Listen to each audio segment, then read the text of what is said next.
La reciente visita del pastor T.B. Joshua a la República Dominicana ha desatado la polémica por la gran cantidad de gente que convocó en el Estadio Olímpico para unas supuestas jornadas de sanación donde realizaría curaciones milagrosas. Sin embargo, este pastor que se hace llamar profeta viene precedido de una serie de escándalos. Su nombre aparece en los papeles de Panamá con empresas en paraísos fiscales. Su fortuna está valorada en millones de dólares. Posee un jet privado y está siendo procesado judicialmente en Nigeria por el colapso de una estructura de su iglesia.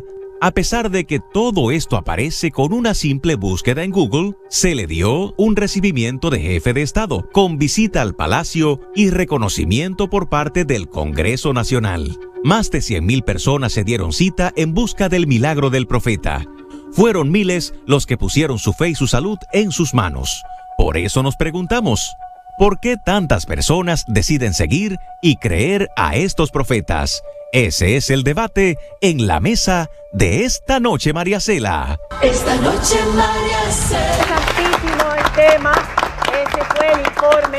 Usted tiene cualquier opinión, ya lo sabe. Estos son nuestros invitados. Juan Miguel Pérez, sociólogo y profesor de la Universidad Autónoma de Santo Domingo. Bienvenido, colaborador asiduo de esta mesa. Nos encanta traerlo. Tomás Bayerle, quien es historiador, catedrático, conferencista y escritor alemán. Bienvenido, gracias por estar con nosotros. Alemán. Gracias. Como la parte alemana. ¿Cómo lo tengo? Ok, el pastor Samuel Mina, quien es pastor de la Iglesia Bíblica Bautista de San Cristóbal y profesor del Seminario Teológico Bautista Dominicano, expresidente de la Cámara de Comercio de San Cristóbal e ingeniero industrial. Bienvenido. Gracias. Gracias por estar con nosotros. Y Héctor Benjamín Olea, teólogo, biblista, filósofo protestante, charlista, conferencista y analista, que este jueves tiene una charla precisamente a propósito de los 500 años de la Reforma Protestante. Sí. ¿De qué se trata y dónde es? Bueno, para es en la Pucamaima, aquí en el recinto de Santo Domingo. El tema de la conferencia es presencia y configuración del cristianismo protestante y evangélico en la República Dominicana.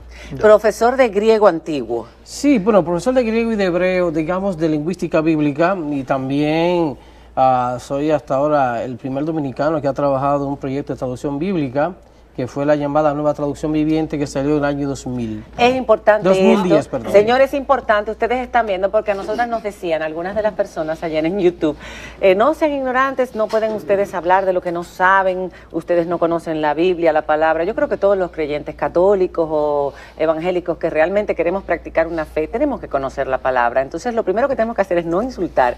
Y aquí tenemos a los verdaderos expertos, más que nosotros, los simples creyentes. Tenemos a Farideh Raful, Claro. en nuestra mesa. Empezamos. No voté por lo del diputada, Que a propósito, no bueno, voté por lo del ¿No referendo. votaste? No metieron ese voto así. vamos a ver. Ok. Y yo voy a empezar con una preguntita directo al grano, porque aquí vamos a hablar de fanatismo religioso, vamos a hablar de prosperidad y fe y también de sanaciones. Y yo voy a empezar la primera pregunta. Según la Biblia, ¿con qué propósito realizaba Jesucristo las sanaciones y los milagros? Y hago esta pregunta porque todo parte de ahí. ¿Quién me la quiere responder? Yo pudiera decirte algo de eso. Ok. Gracias. Los milagros que aparecen en la Biblia siempre tienen un sentido, una razón de ser. Y de hecho, cuando lo escriben los autores del Nuevo Testamento, tienen un orden también. Los milagros aparecen allí con la intención de respaldar el mensaje del profeta. Hay una relación entre lo que el profeta dice y el milagro que hace, de manera que el milagro respalda lo que el profeta dice y lo que el profeta dice es respaldado también con el milagro. Está hablando del profeta, o sea, los profetas. Los profetas del Antiguo y del Nuevo Testamento también. Exacto. Los profetas del Antiguo Testamento, sobre todo en el caso O sea, de que los Moisés. milagros no era solamente Jesucristo. Para No, que no, la- no. Es que para que todo esté claro. Encontramos que en el caso de Moisés, vemos que a Moisés hasta el Mar Rojo les concedió abrir. Todo ese proceso de revelación es respaldado por una serie de milagros. Lo encontramos también en todo el proceso de revelación del Antiguo Testamento. Cuando el Señor Jesucristo viene, el Nuevo Testamento irrumpe también con una serie de milagros, porque habían pasado una serie de 400 años sin un profeta, como en el caso del Señor. La misma Biblia respalda en el libro de Hebreos que los que predicaron después del Señor Jesucristo, los apóstoles, fueron confirmados en la predicación que ellos tenían a través de milagros y prodigios por el Espíritu Santo y repartimiento del Espíritu Santo según su voluntad. Ok. Así que los milagros tenían un sentido que no era un sentido simplemente de espectacularidad, tenían un sentido de respaldo del mensaje predicado. Ya. A ver, desde el punto de vista histórico, Sí, entonces, exacto. Bayer. Dos generaciones antes de Jesús vivía en Galilea un hombre piadoso llamado Joni. Joni que hacía círculos con un palo. Un día van los pueblerinos donde Joni y dicen, Joni, ya llevamos meses de sequía. Pídele por favor a Dios que mande a llover. Joni dice, no hay problema. Hace con el palo un círculo alrededor de sí y dice, Dios, yo no voy a salir de este círculo hasta que tú nos mandes a llover. Va a llover. A los pocos minutos vienen los ciudadanos otra vez, los pueblerinos, y dicen, Joni, esa lluvia no es suficiente. Pide a Dios que llueva más. Y Joni dice, ok, no hay problema. Hace el círculo alrededor de sí y dice a Dios, Dios, los pueblerinos se quejan que esa lluvia no fue suficiente, mande más lluvia. Y llueve, llueve, llueve, llueve. Y vienen los pueblerinos y dicen, Joni, dile a Dios que por favor pare de llover, ya está bien. Dice Joni, no hay un problema. Hace el círculo alrededor de sí con el palo en la arena. Y dice, Dios, los pueblerinos dicen que ya es suficiente, pare de llover. Eso es en Galilea. Galilea queda, si eso es Jerusalén, allí queda Samaria y allí queda Galilea. Ya Samaria era una zona no considerada pura por los judíos de Jerusalén. Galilea estaba todavía mucho más allá al norte, mucho más centrado en la cultura antigua griega. Es la razón por qué en Galilea vive Joni, el hacedor de los círculos. Vienen los saduceos de Jerusalén, visitan a Joni y dicen, Joni, ¿quién hace esos milagros? Han dicho que tú sabes hacer lluvia, que eso es un milagro que tú haces. No, dice Joni, eso no soy yo. Esos milagros los hace Dios. Llega eso a la conclusión porque en cuanto a los milagros del Viejo Testamento no creo que sea lo mismo como Jesús. Jesús comparte con Joni el mismo origen, la misma zona de Galilea, y los milagros no son parte de la teología judía ni musulmana. Son algo que viene por fuera, que viene de la influencia griega a esta religión. Entonces eso es un punto Sí, de bueno, vista realmente el punto es ese, quería puntualizar en esa línea, que hay que establecer diferencia que el judaísmo como tal no presume de milagros como la fe cristiana. Y de hecho, aunque el cristianismo, apropiándose de la literatura antigua y todo el depósito religioso judío, pasa esa misma línea, habla de los milagros del Antiguo Testamento, realmente los milagros son típicos en los evangelios, básicamente. De hecho, fuera de los evangelios no se ve esa prominencia y apelación a los milagros que se ve en los evangelios, que tendían a proyectar a Jesús como el Hijo de Dios, por ejemplo. Luego, para ser, digamos, consistente en términos de lo que es la investigación bíblica hoy, el cristianismo protestante y evangélico se divide entre los que creen que los milagros, en primer lugar, desde el punto de vista histórico, no se sabe si algunas cosas que se llaman milagros realmente fueron milagros. Eso por un lado. Por otro lado, los que aún lo asumen como milagros, hoy las iglesias cristianas están divididas en dos planos.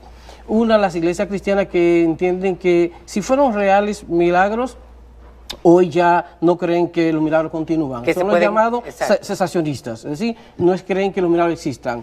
Lo vemos en los evangelios básicamente, pero confirmaron a Jesús en alguna manera, y eso es un asunto cristológico que se puede discutir, pero que por lo menos hoy no se creen los milagros. Por tanto, ellos no se van a molestar en una invitación como la que se hizo con... ¿Cuáles denominaciones, por ejemplo, son las que piensan que los milagros no se hacen hoy? Bueno, básicamente el cristianismo protestante dominicano, casi todo, en alguna manera creen en los milagros. Casi todos. Unos harán más énfasis que en otros. Por ejemplo, tradiciones como iglesias históricas no hablan tanto de milagros, aunque en su fe creen que Dios puede hacerlo. Pero no hacen un evento... Los dones de lengua, ahí vamos, es que están ligados.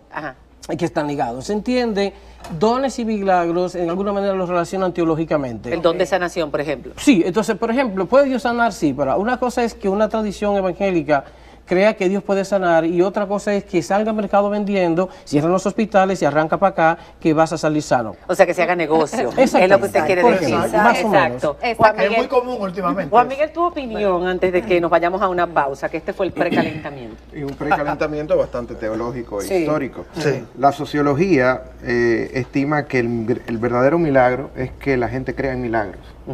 Es decir, que la gente trate de trascender el mundo de su materialidad para tratar de, a través de la convicción, poder saltar a eso que anda buscando. Esencialmente, detrás de los milagros está el asunto de las creencias, ¿no? O sea, ¿qué nos hace creer, ¿no? Y vivimos en una sociedad que necesariamente la gente tiene la tendencia a creer porque hay desamparo, porque hay angustia, porque hay soledad, No, porque gente- hay el ser muchos humano- elementos, No por fe. Muchos El ser elementos, humano sí, pero siempre ha la fe, buscado creer, claro, desde el inicio de los por tiempos, supuesto, la tierra, pero la luna. esencialmente la creencia viene como parte de domesticar la incertidumbre.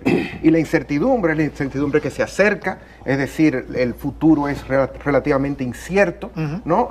Tenemos situaciones muy inmediatas que requieren también de tú tratar de tener algún tipo de dominio sobre eso a lo cual tú no tienes. Entonces viene la fe, viene la creencia cuando hay un problema de salud, Claro. cuando hay un Algunas problema... personas llegan a la fe por dolor.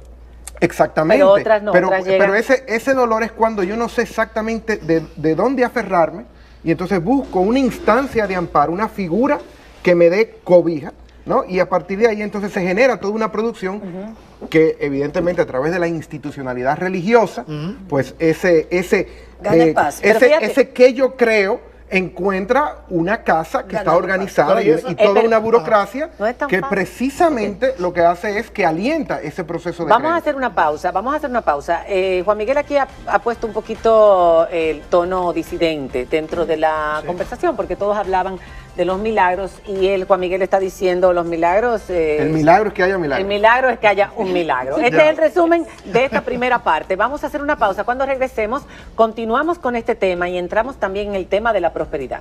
Pero es importante que quede claro que si hoy día se pueden realizar sanaciones y todo esto, porque el Señor puede seguirlo haciendo, y si eso lo creemos, ¿quiénes son estas personas que pueden Pero también- hacerlo? ¿Cuáles son las pero- características Pero, de estas Hay una personas? observación en la línea de Miguel, José Miguel es la siguiente.